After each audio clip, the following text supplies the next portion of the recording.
In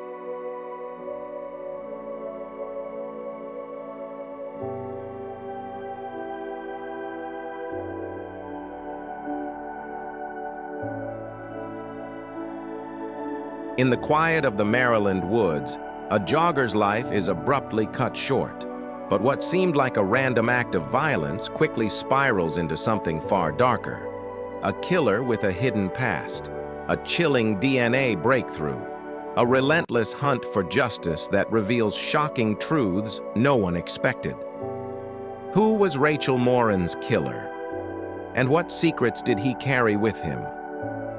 This is the haunting story of how a woman's tragic end became the key to uncovering a twisted chain of crimes, and a killer who thought he could vanish into silence.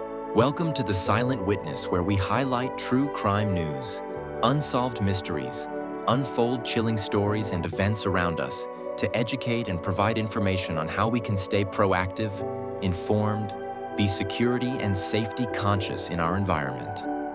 The Silent Witness is your go-to destination for gripping accounts of real-life crimes, missing persons, cold cases, and unexplained events.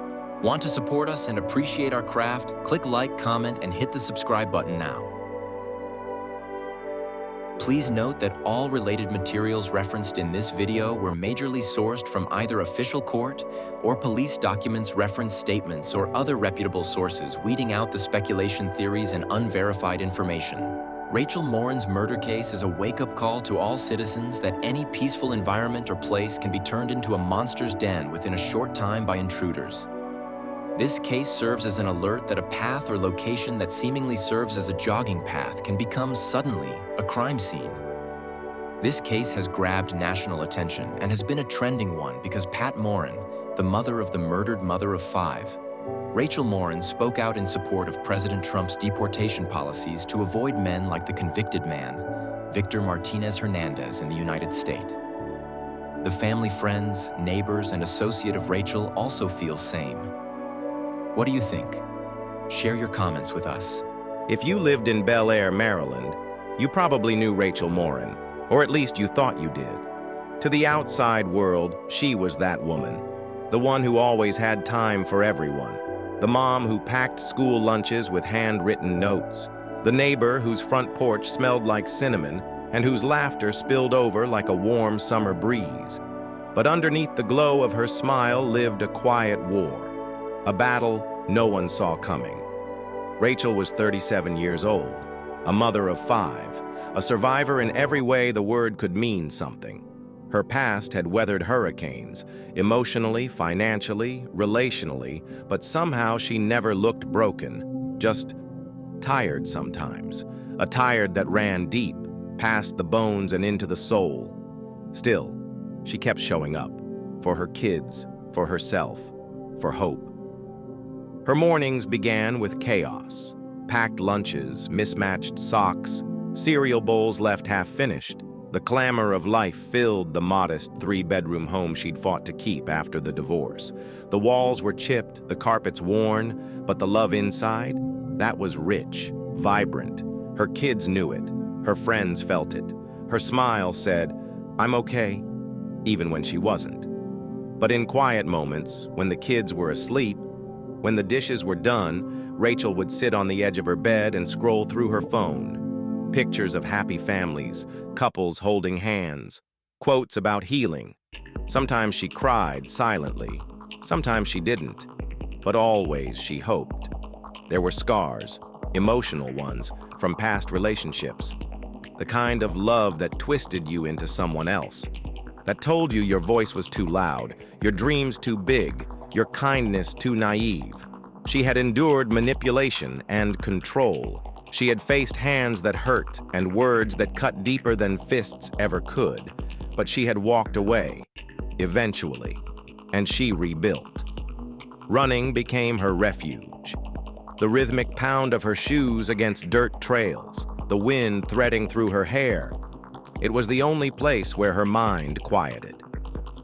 On the Ma and Pa Heritage Trail, she wasn't a single mom. She wasn't a woman with a past. She was just Rachel, free. Her social media was curated but honest. Pictures with her kids, spaghetti dinners, zoo trips, backyard water fights, but the captions gave more away. Starting over isn't easy, but it's worth it. Some days are heavy, but I'm still here. Friends left hearts and hugs in the comments. No one really asked deeper questions. And then there was the new boyfriend. A fresh start, she called it. He was charming, said all the right things. Her smile returned a little fuller in those months, her eyes less tired. But those who knew her well, her sister Linda, her mother Joanne, weren't completely convinced. Rachel had a habit of giving people too many chances, trusting when she shouldn't, hoping against hope that this time it would be different. It was a warm August afternoon when Rachel decided to go for a run. The sun filtered through the trees, casting dappled light over the familiar path she loved so much. She laced up her shoes, kissed her kids goodbye, and told her boyfriend she'd be back soon. She was never seen alive again. The news hit like a thunderclap. A beloved mother gone, a body discovered, a trail stained with violence. It didn't make sense. How could this happen in Bel Air? How could this happen to her? But in the grim hours that followed, as headlines began to circulate and whispers grew into cries, one chilling truth echoed louder than all the others. No one really knew what monsters hid in the trees. Want to support us and appreciate our craft? Click like, comment, and hit the subscribe button now. A trail that went cold. August 5th, 2023. The sun had begun its slow descent over Bel Air, Maryland, coating everything in a golden haze. A sticky kind of heat clung to the air, the kind that warned of a thunderstorm later in the night. It was the kind of summer evening that made the world feel both sleepy and alive. Mosquitoes buzzing, kids laughing in backyards, the metallic whisper of sprinklers turning in neat arcs. Rachel laced up her running shoes slowly, tightening the knot twice the way she always did. Her favorite playlist was already queued up. She gave her children each a quick kiss, one on the forehead, another on the tip of the nose, and told her boyfriend she was headed out for a jog. She promised she wouldn't be long. The Ma and Pa Heritage Trail was less than 10 minutes from her house. It was familiar, safe, or at least that's what everyone believed. Lined with towering oaks and thick underbrush, the trail wound through Bel Air like a forgotten artery. Beautiful, quiet, a place where you could disappear into thought, or something worse. She parked her car near the entrance and walked onto the path. Cameras would later show her at the trailhead, a small figure in athletic gear, blonde ponytail swinging with each step. Earbuds in, phone in hand, music humming in her ears. She didn't see the figure watching her from the shadows. The first part of the trail was open and well lit by the setting sun. The air buzzed with cicadas. Leaves rustled in a gentle breeze. A rabbit darted into the brush. Rachel kept a steady pace, her breathing falling into rhythm with the beat pulsing through her earbuds. She passed a bench where an older man sat reading, nodded politely, kept going. But as the path narrowed, the trees grew thicker, the shadows lengthened. It's unclear when exactly it happened.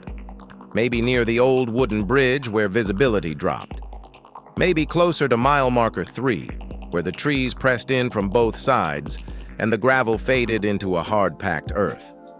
Somewhere in that space between light and dark, safety and danger, Rachel vanished.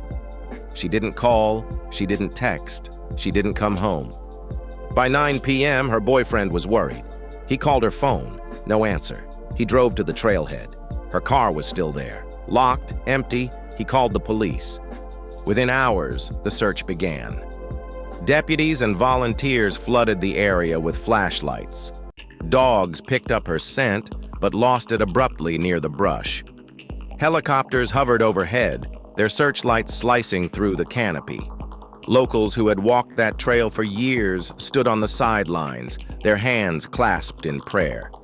The air turned thick with dread. And then, 24 hours later, a hiker made a discovery that would shatter the town of Bel Air forever. She was found off the main path, concealed by dense undergrowth. Her body showed signs of a struggle, brutality that authorities chose not to detail out of respect for her family. But the look on the investigator's face when he spoke to the press said everything. This was not an accident. She had fought. Someone had waited, stalked, attacked. The sheriff's voice trembled during the press conference. He called it one of the most horrific crime scenes he had seen in his entire career. And still, no suspect, no eyewitnesses, no camera footage beyond her first steps onto the trail. The Ma and Pa Trail, once a place of peace, was now cordoned off with crime scene tape. Yellow banners snapped in the breeze, fluttering like a warning. The path was silent now. The birds had fled. The whispers in the trees had turned into screams. Rachel's family stood in disbelief. Her sister Linda collapsed when she heard the news. Her mother, Joanne, arrived to the scene only to be held back by deputies. Her children, they asked when Mommy was coming home. No one had the strength to answer. The media descended on Bel Air quickly. Satellite vans lined Main Street. Reporters camped near the trail, asking neighbors to speak about the woman they'd known, the woman they'd loved. Headlines buzzed through the country. Beloved mother murdered on local trail. But beneath the media frenzy, a deeper, more sinister question began to creep into every conversation. Who could have done this? And worse, was he still out there? Investigators swept the area for evidence. Every blade of grass was turned, every footprint photographed. They sent what they had to the lab: DNA samples, fibers, dirt, skin, and then silence. Days passed. Weeks. The trail remained closed. Flowers were laid at the entrance, stuffed animals, candles, a picture of Rachel smiling with her children, her face framed by a halo of sunlit hair. But there was no justice. Not yet. The town that had once felt safe was now cloaked in fear. Joggers avoided the trail. Parents walked their children to school instead of letting them take the bus. Everyone locked their doors, double-checked windows. People began to look at one another with suspicion, because somewhere out there, the man who had done this, the man who had taken Rachel Morin from her family, her children, her life, was walking free. And he could be anyone. The DNA trail. 3 days after Rachel's body was discovered, the trail of her killer seemed colder than ever.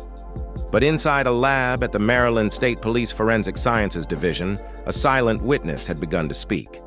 A DNA profile. Collected from the scene where Rachel's body had been found, the evidence was scarce. Tissue samples, a hair, particles of skin, but just enough to build a genetic fingerprint. Scientists worked around the clock.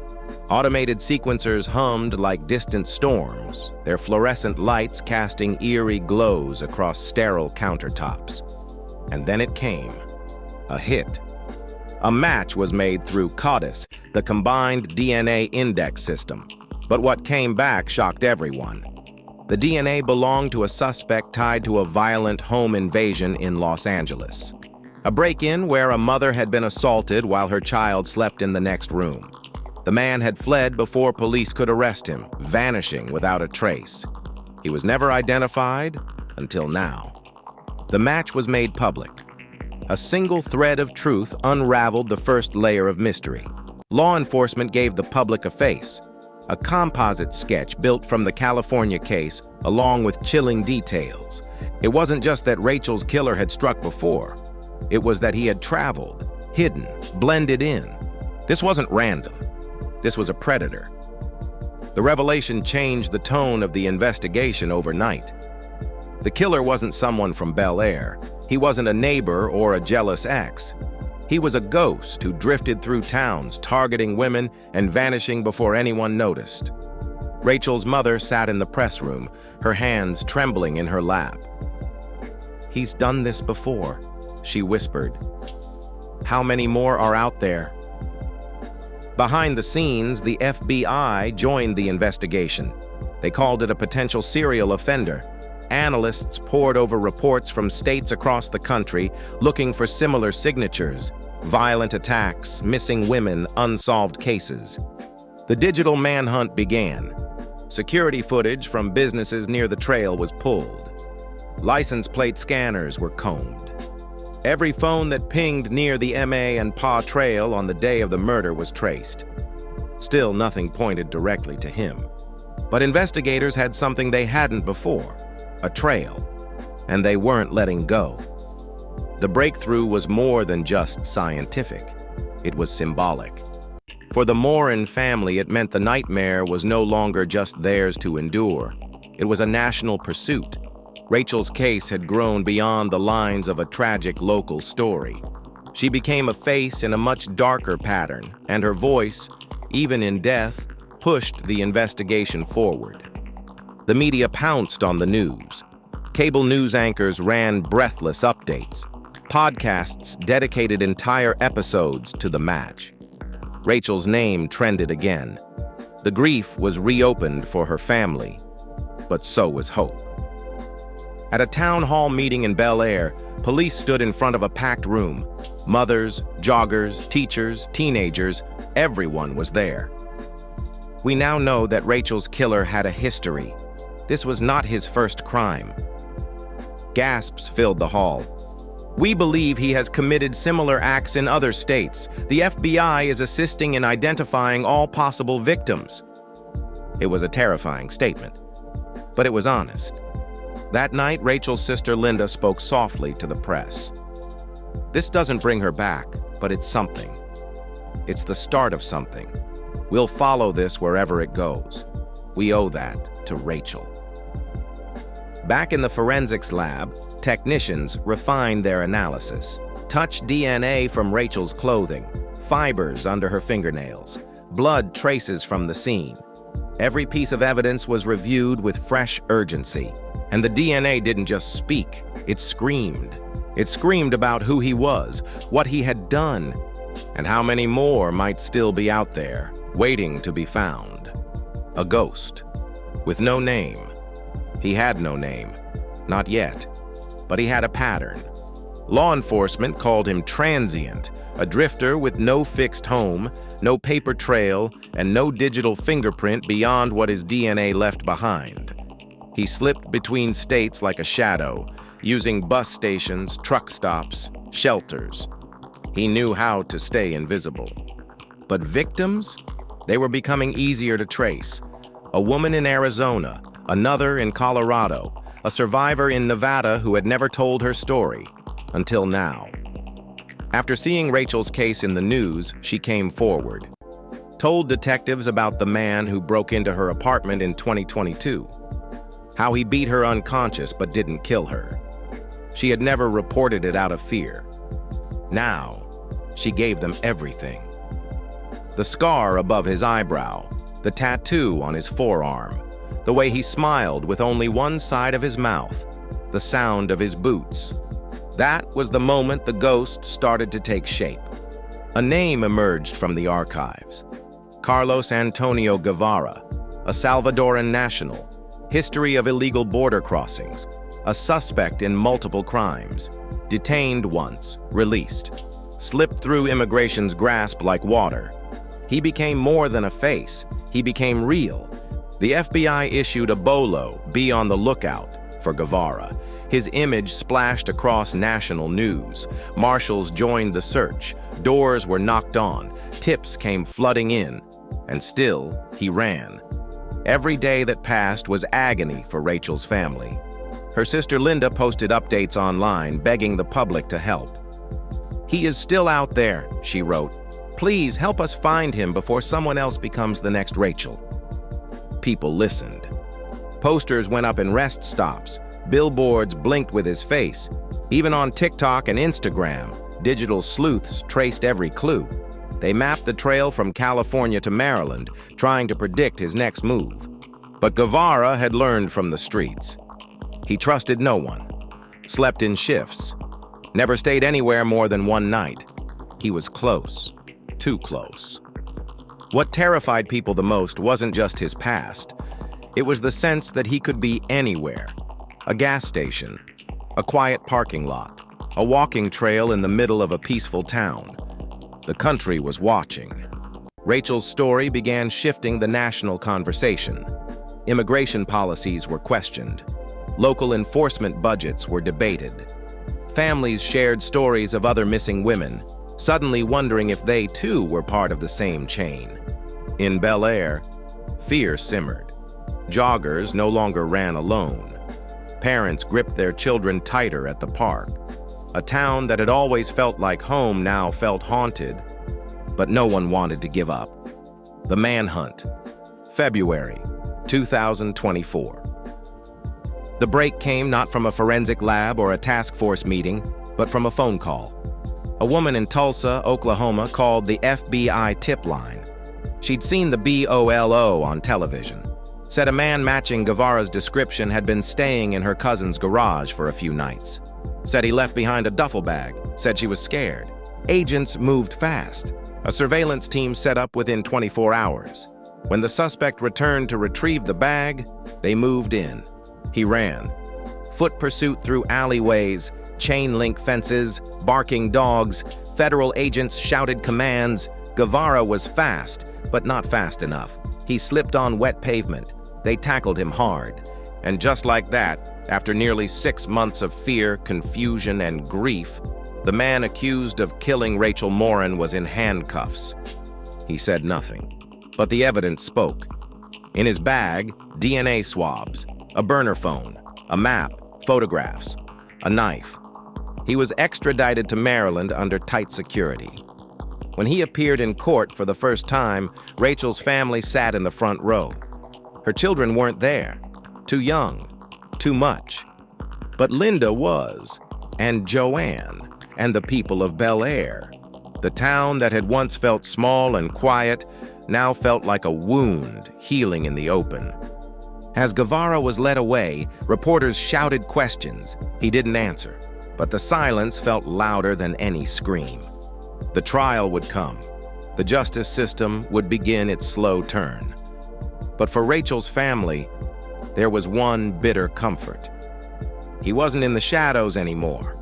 He was in the light, and he couldn't hurt anyone else. The arrest reignited a media storm. Cable news trucks returned to Bel Air. Reporters camped outside the courthouse.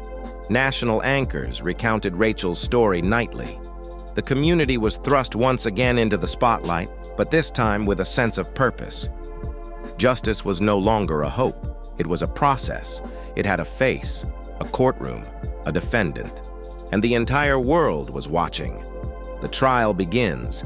The air outside the Harford County Courthouse was unusually still, the kind of stillness that only comes before something irreversible.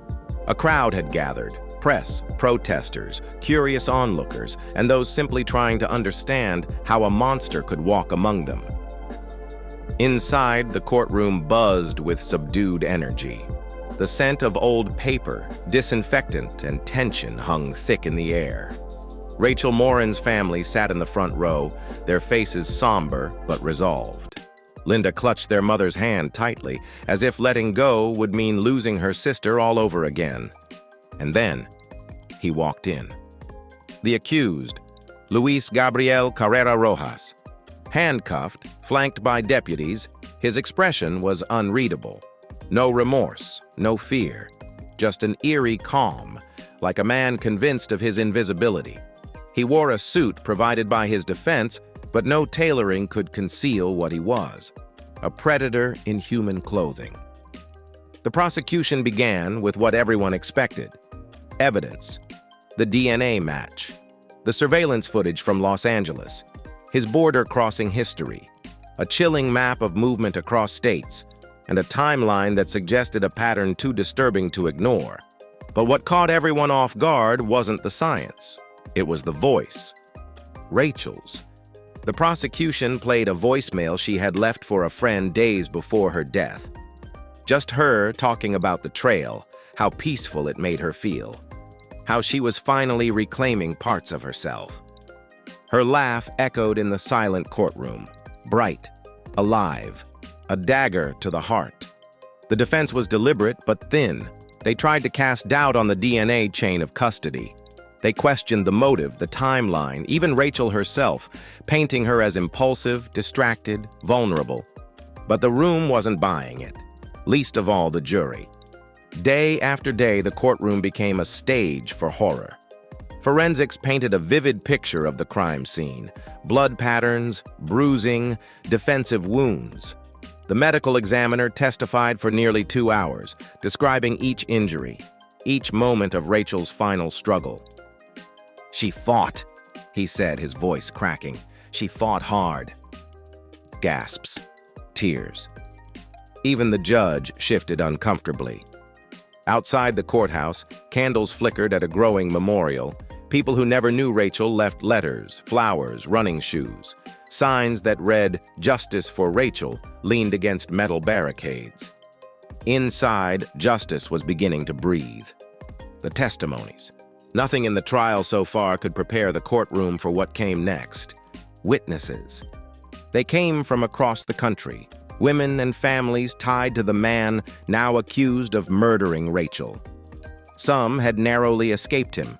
Others had only found out, through Rachel's case, that they had encountered him at all. One woman from New Mexico described a break-in eerily similar to the Los Angeles attack. Another from Georgia described being followed for days while jogging, only realizing later who had been trailing her. But the most powerful testimony came from Maria Alvarez. She took the stand, trembling, eyes downcast. She was the woman from the Los Angeles home invasion. "I woke up to him standing over me," she said, voice barely a whisper. "He didn't say anything, just pressed his hand to my mouth. I couldn't scream." She paused, shaking. "I thought I was going to die, and my daughter was in the next room." The courtroom held its breath. "He looked at me like I wasn't human, like I was just there, and then he left, just vanished." She glanced at Rachel's family. "I lived. Rachel didn't, and I carry that guilt." Even the defense attorney looked shaken. The prosecutor let the silence linger before asking, "Do you recognize the man who attacked you?" Maria pointed. "Yes, that's him." Luis stared back, blank. Later, the jury heard from the FBI profiler who had tracked Luis's movements. He described the killer as a migrant predator, someone who understood how to move undetected, someone who relied on his victims being alone and vulnerable. "He is not insane," the profiler said. "He is not out of control. He is methodical and dangerous." Rachel's family testified next. Linda took the stand. She described the night Rachel went missing, the knock on the door, the fear, the scream she let out when she heard the words, "We found a body." And then, the hardest part. "What would you want the jury to know about your sister?" the prosecutor asked. Linda's eyes welled with tears. "That she mattered, that she wasn't just a victim. She was a mother, a sister, a friend, and now she's a voice for everyone he's hurt." Rachel's children didn't testify, but a video was played, a birthday party from the year before. Rachel singing to her daughter, the little girl giggling, trying to blow out the candles. It was raw, it was real, and it shattered the room. By the end of the week, there was no one who doubted. Rachel had fought for her life.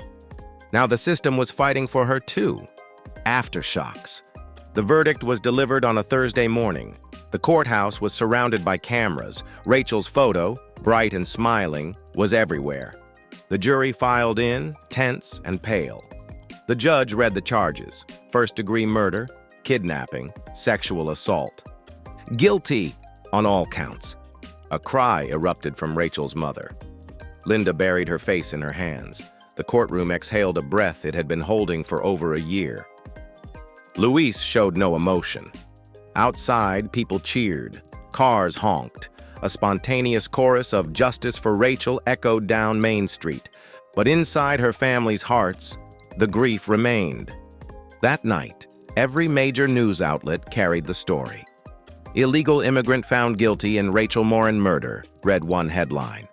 Others focused on the system, How a DNA match cracked a cross-country predator. Podcasts dissected the trial. True crime channels ran multi-part specials. Rachel's story went global, and with it, a deeper conversation began. About trail safety, about background checks, about how someone could drift through America, hurting so many unnoticed. Rachel's name was invoked in legislation aimed at expanding DNA databases. A foundation in her name raised thousands for victim advocacy and forensic technology. She became more than a statistic. She became a legacy. At the Ma and Pa Trail, a plaque now sits near the trailhead. It reads, "In memory of Rachel Morin, a mother, a daughter, a light stolen too soon, never forgotten." Runners slow down when they pass it. Some stop, some cry.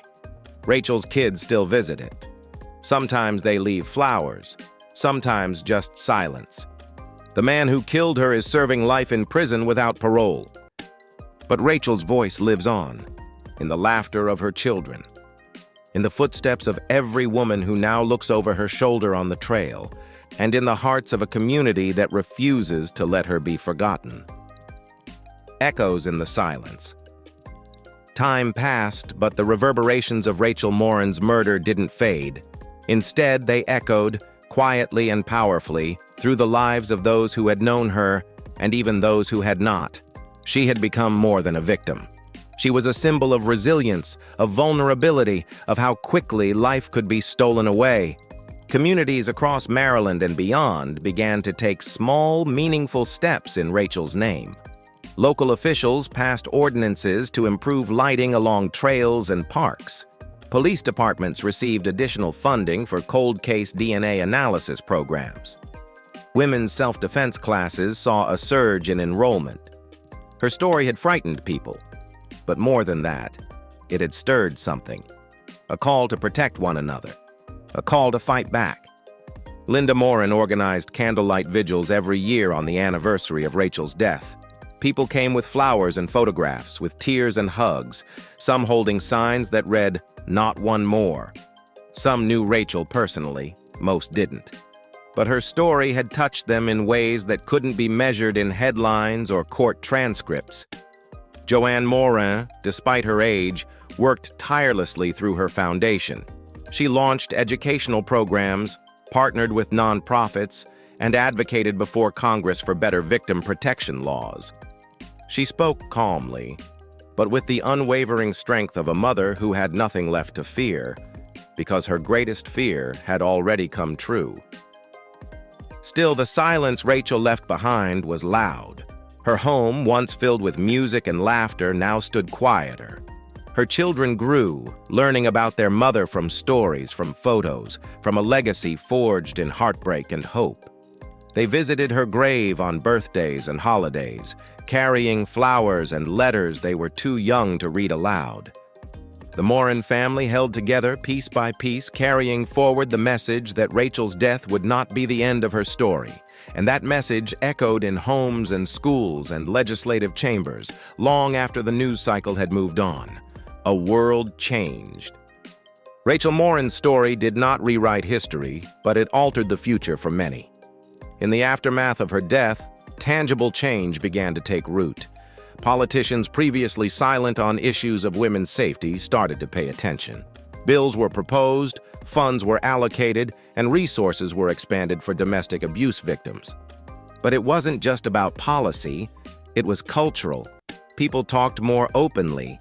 Families had hard conversations. Women walking alone began trusting their instincts more, sharing their locations, refusing to be silenced when they felt uncomfortable.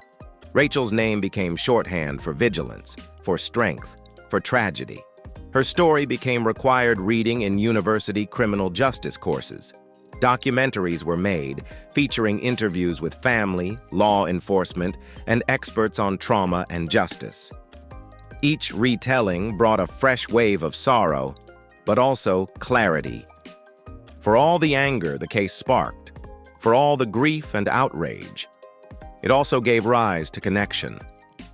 Survivors came forward. Old cases were reopened. The ripple effect of one woman's life and her violent death extended across state lines and national borders. Years later, a memorial was built at the trailhead where Rachel had taken her final steps. It wasn't grand or ornate, just a simple stone inscribed with her name and a message that read, "For every woman who walks alone, may you be seen, may you be safe, may you return home." People still visit. They leave flowers, candles, bracelets, sometimes handwritten letters. No one forgets. Not really. Not when the story is this personal. Not when it could have been any of us. The world did change after Rachel Morin. And though she did not get to see that change, she was the reason it happened. And in that way, through heartbreak, through justice, through legacy, Rachel Morin lived on. Want to support us and appreciate our craft? Click like, comment, and hit the subscribe button now.